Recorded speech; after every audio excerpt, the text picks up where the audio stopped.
on vit dans un bien décourageant climat médiatique. Démocratique aussi, mais c'est une autre affaire. On y reviendra. Alors que je gaspille ma vision à lire dans les journaux les mercenaires en mission, l'ambiance est souvent ponctuée d'une succession de longues expirations remplies d'exaspération, bien davantage que d'exclamations et d'affirmations.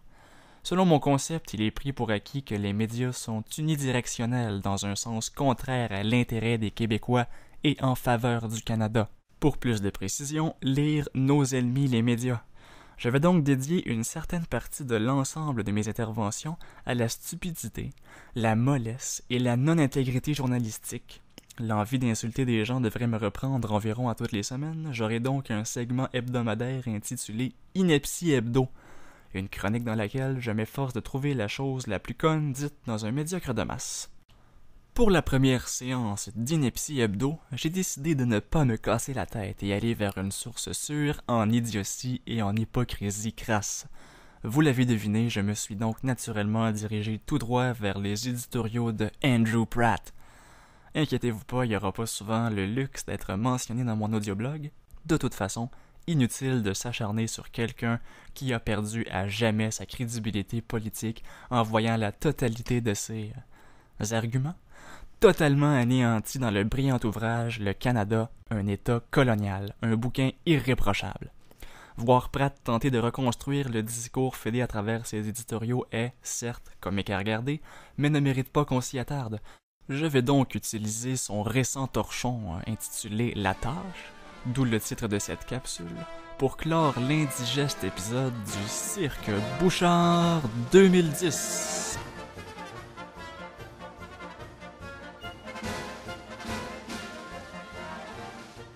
Hey, hein, les effets sonores. En plus que j'ai pris la peine de faire ça avec mon équipement de studio cette fois-ci. Motivation. Mais tout de même, quel cirque grotesque, quelle bouffonnerie. Allez, fini les folies. Alors, dans un élan à tout casser d'inactivité cervicale, Pratt déclare encore une fois que pour lui, les arguments souverainistes ne sont pas convaincants. C'est pas convaincant, c'est pas vrai, ça tient pas la route, c'est faux, c'est démagogique, c'est passéiste, c'est sectaire, c'est primitif. Ils ont une bien belle brochette de qualificatifs péjoratifs pour décrire nos arguments pourtant bien étayés et élaborés. Mais pour ce qui est de complexifier leurs arguments, les coins sont coupés ronds. En quoi l'appartenance à la Fédération canadienne est-elle responsable du gâchis de la dernière réforme pédagogique décidée à Québec par des pédagogues québécois, entonne-t-il. Eh bien moi j'ai un problème sur le fond de cette affirmation, celui comme quoi tous les citoyens du Québec sont québécois identitairement.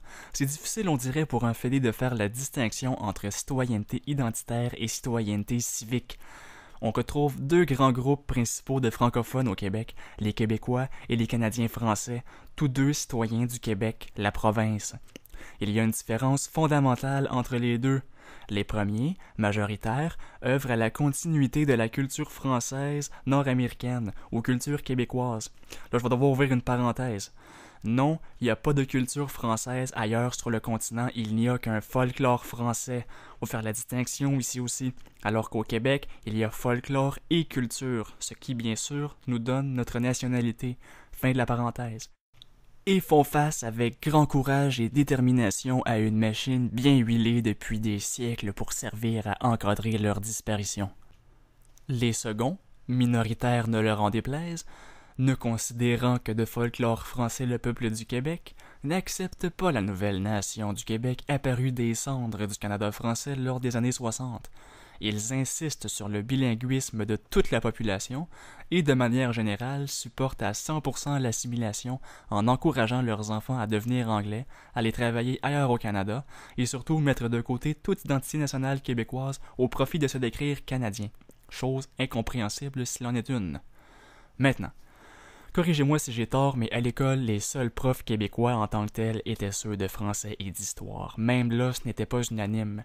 Tous les autres étaient des maudits Canadiens.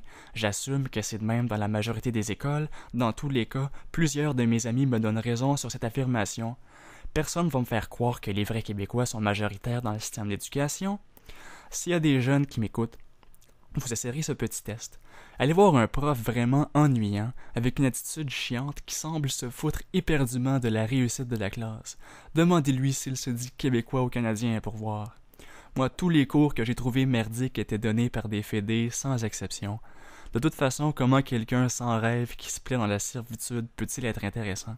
Pour la plupart des fédés, la culture générale, c'est zéro. Bref, il ne faut pas oublier que cette réforme a été scindée en deux. La réforme Marois, enclenchée en 2000, visait à laïciser le système scolaire québécois. Ce qui est arrivé, c'est que les écoles catholiques et protestantes sont devenues françaises et anglaises respectivement. Ça a aussi ouvert la porte au projet d'abolir les cours obligatoires de morale ou religion. Venez pas me dire que c'est avant 2003 que tout a été chambardé et que la scolarité a pris une chute. J'y allais encore à l'école et il y avait strictement rien de ça.